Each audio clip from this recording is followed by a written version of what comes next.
2026 সালে উপনীত হয়েছে এবং এই 26 সালের শুরুতেই শিক্ষার্থীরা নতুন বই হাতে পেয়ে কিন্তু তারা আনন্দিত এবং উচ্ছ্বসিত।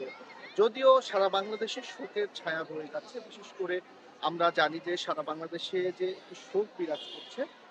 বাংলাদেশের সাবেক প্রধানমন্ত্রী এবং বিএনপির চেয়ারপারসন বেগম খালেদা জিয়ার মৃত্যুতে কিন্তু শোক চলছে। যার ফলে কিন্তু কোথাও আনুষ্ঠানিকতাভাবে বই বিতরণ করা হচ্ছে না। তবে প্রতিটি প্রতিষ্ঠানেই কিন্তু শিক্ষার্থীদের হাতে তাদের রুমের মধ্যেই কিন্তু বই দেওয়া হচ্ছে। আর এই বই পেয়ে কিন্তু একেবারেই খুশি এসব শিক্ষার্থীরা। তারা তারা বলছেন যে বছরের ১ম দিনে বই পেয়ে তারা আনন্দিত এবং তারা তাদের যে পড়াশোনাটা সেটি কিন্তু ঠিক রাখবেন। আমরা যদি একটু বলি, আমি এই মুহূর্তে আছি জয়পুরহাট সদর থানা উচ্চ বিদ্যালয়। এই সদর থানা উচ্চ বিদ্যালয় এখানকার শিক্ষার্থীরা কিন্তু নতুন বই হাতে পেয়েছে এবং তারা আনন্দ সহিত তারা কিন্তু আমাদের সাথে কথা বলছেন এবং তারা বই পেয়ে তাদের অভিভাবকদের সাথে নিয়ে এসেছেন। কেউ বাবা কিংবা মা এসেছে তাদের সাথে। আমরা একটু তাদের সাথে একটু কথা বলতে চাই যে তোমরা বছরের ১ম দিনে বই পেয়ে কেমন লাগছে তোমাদের? আমি ২০২৫ সালে ষষ্ঠ শ্রেণীতে পড়তাম। এবছর আমি সপ্তম শ্রেণীতে উঠলাম। বছরের ১ম দিন বই পেয়ে আমার খুব ভালো লাগছে এবং এর মাধ্যমে আমি আমার পড়ালেখার যাত্রাটাকে আরো এগিয়ে নিয়ে যেতে পারবো। আমার ভালো লাগছে যে আমি বছরের ১ম দিন বই পেয়েছি। এর মাধ্যমে আমি আমার জীবনের যে লাইফের যে স্ট্রাগলটা ছিল সেটাকে আমি আরো এগিয়ে নিয়ে যেতে পারবো। ১ম দিন আমি আমার বইগুলোকে পেয়েছি এবং এটিকে আমি আগ্রহের সঙ্গে দেখছি। আশা করি এই বইয়ের মাধ্যমে আমার সারা বছর পড়াশোনাটা ভালো হবে। আমরা লক্ষ্য করেছি জয়পুরহাটের প্রতিটি প্রতিষ্ঠানেই কিন্তু যে বই সেটি কিন্তু হাতে পেয়েছেন। প্রতিষ্ঠানে যারা প্রধান রয়েছেন সেসব সরকারের যে প্রতিশ্রুতি ছিল, আমরা আরেকজন শিক্ষার্থীর সাথে একটু কথা বলবো যে তুমি তো বই পেয়েছো, কেমন লাগছে? কোন ক্লাসে পড়ো?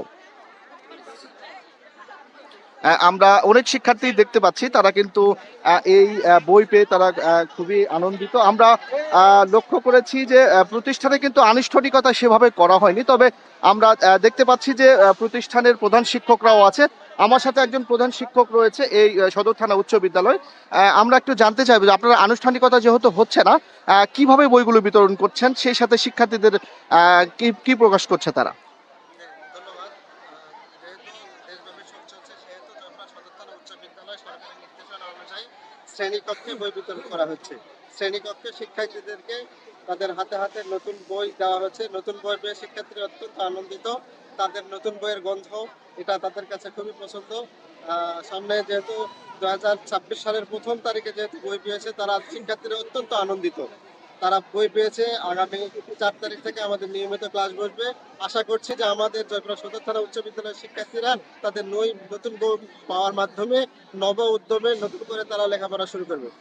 আমরা যেমনটি শুনছিলাম যে শিক্ষার্থীরা নতুন বই পেয়ে কিন্তু আবারও নব উদ্যমে পড়াশোনা এগিয়ে নিয়ে যাবে সেটি তারা প্রত্যাশা করছে। আমরা এখানে লক্ষ্য করেছি অভিভাবকরা এসেছেন এবং তারা বই তাদের সন্তানদেরকে নিয়ে এসেছেন। তারা বই কিন্তু সন্তানদের হাতে তুলে দিচ্ছেন। সেই সাথে পড়াশোনার যে একটি গতি তৈরি করা সেটি কিন্তু তারা তৈরি করবে। আসলে যদি বলা যায় যে জয়পুরহাটের প্রায় প্রতিষ্ঠানে কিন্তু এভাবেই কোনো আনুষ্ঠানিকতা ছাড়াই রুমের মধ্যে এক এক করে তাদেরকে বই দেওয়া হচ্ছে। এই বই পেয়ে কিন্তু তারা এই যে নতুন বছরের ২৬ সালের যে পড়াশোনা সেটি অব্যাহত রাখবেন বলে আমরা শিক্ষার্থীদের কাছ থেকে জানতে পেরেছি। তো এই ছিল ১ম দিনে বই পেয়ে শিক্ষার্থীদের যে বই উৎসবের খবর।